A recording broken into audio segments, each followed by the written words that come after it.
Fever, 1793, by Laurie Halse. Chapter 15, September 22nd, 1793. Wives were deserted by husbands and children by parents.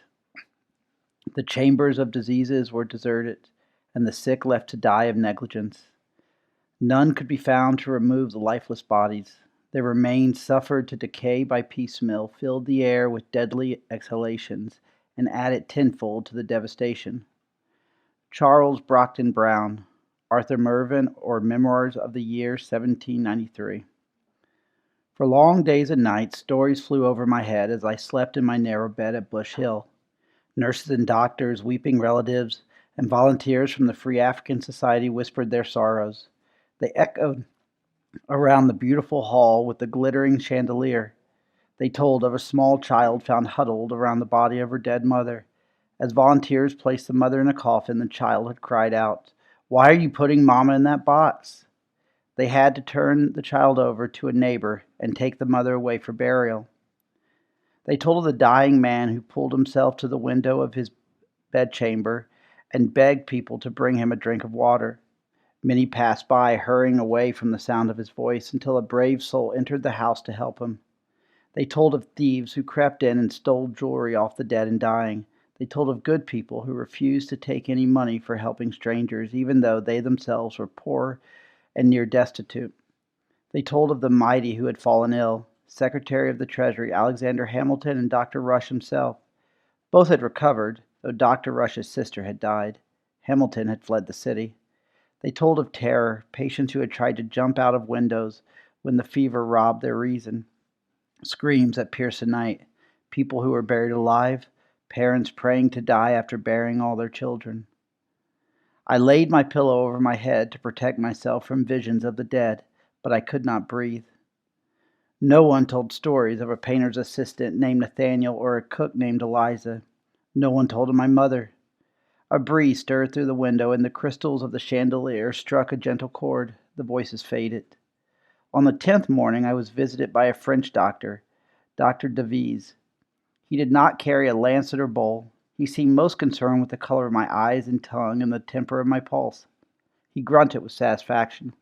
"She will live," Dr. Devise said. He turned to Mrs. Flagg. "She stays here one more night, then move her to the barn."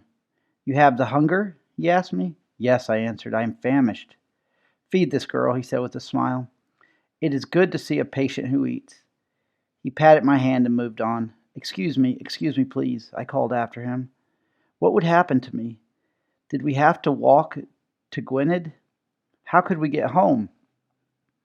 My voice was too weak to carry far, and the doctor was already concentrating on the next jaundiced face. "What's the trouble, love?" asked Mrs. Flagg as she brought a dinner tray. As I poured out my concerns to her, she tucked a napkin under my chin. "Too many questions. You'll make yourself sick again. There is only one thing for you to worry about, finishing this here meal.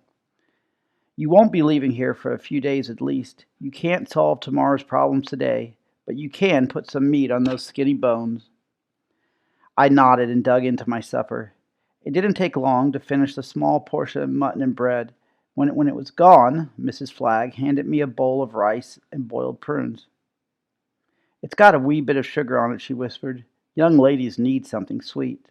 And when you're done with that, you'll have a good wash and move to your new bed over in the barn."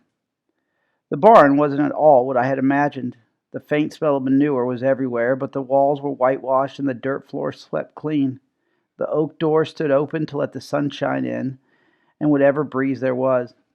Thick stone walls kept the inside as cool as a cellar. I preferred the smell of hay and horses to the death stench of the hospital. It was a relief to be around people who had the strength to sit up and didn't cry out in pain. Grandfather looked in on me several times a day. I think he was uncomfortable being around the sick. Mrs. Flagg filled me in on his activities. He helped to organize the delivery of food and the burning of filthy mattresses and rags. He sat in on the committee meetings where decisions were made about raising money and caring for the sick. He pitched a tent in the yard and told me stories about watching the stars at night. I think he secretly enjoyed the commotion. It reminded him of the war again. It gave him something to do. I would gladly have joined him, but I was too tired. I spent several days eating mutton that tasted like sawdust, picking bugs off my blanket and sleeping. I did not have any more nightmares, but I always woke confused, thinking I was surrounded by people I knew instead of 6 strangers. Once I thought I saw Nathaniel, but it was another nameless orderly. I wondered if I were being haunted by ghosts. How had Nathaniel fared? Was he lying in a sickbed thinking of me? Doubtful. He was probably painting flowers for one of Master Peel's daughters who watched him with stupid cow eyes. I couldn't remember where I had put his painting before we left home. Had I shown it to Mother? What if she found it? Would she burn it? Thinking of Mother made me twist and turn restlessly. She had not responded to the letters Grandfather sent to the Luddingtons. I could see her ordering the Luddington pigs to march in a straight line, or replanting their cornfields in orderly rows. If I had recovered from the fever, surely she was on her feet again, unless I couldn't think of that possibility. But why hadn't she written? Maybe she was glad to be rid of me for a while. Eliza would miss me, but I had no idea how to find her. Some thought that black-skinned people couldn't get yellow fever, but I had seen 2 sick in the hospital. Eliza lived close to the river where the disease had started. Who could take care of her if she were sick? Every day I felt stronger and had more questions. By the 6th morning, I felt ready to explode with frustration. I left my bed for the first time and walked to the necessary without assistance. This was a sweet victory. After lunch, I was visited by Mrs. Flagg and a frowning clerk with a spotted face who carried an account book, an inkpot, and a quill. "We have not been able to contact your mother, miss," said the man as he squinted to read the writing on the page. "Cook, Miss Cook." He scribbled on the page. "You are well enough to leave. It would be immoral to turn a child out into the street, so you will be taken to the orphan house." "No, I am not an orphan." He raised an eyebrow. "Where is your father?"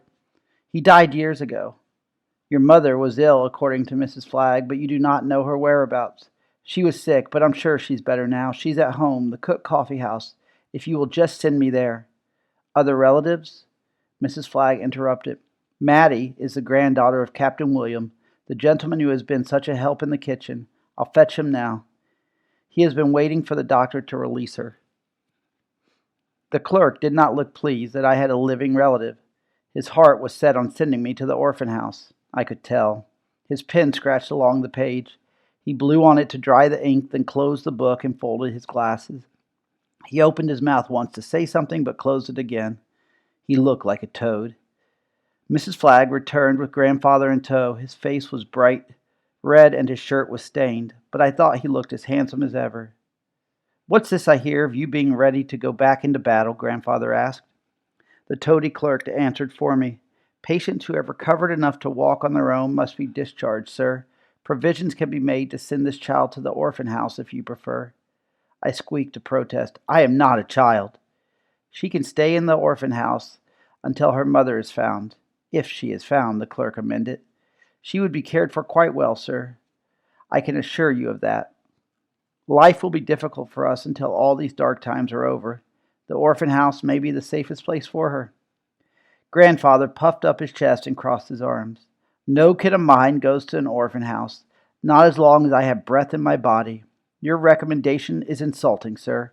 I served with President Washington himself. I commanded troops that sent redcoats running back across the ocean, and you suggest that I cannot care for this little snippet of a girl? I shall report your impudence to the President." The man pinched the top of his nose and wrinkled his brow. "If President Washington is displeased, you may encourage him to come here and speak to me directly," the clerk said. "We have too many lost souls wandering the city streets.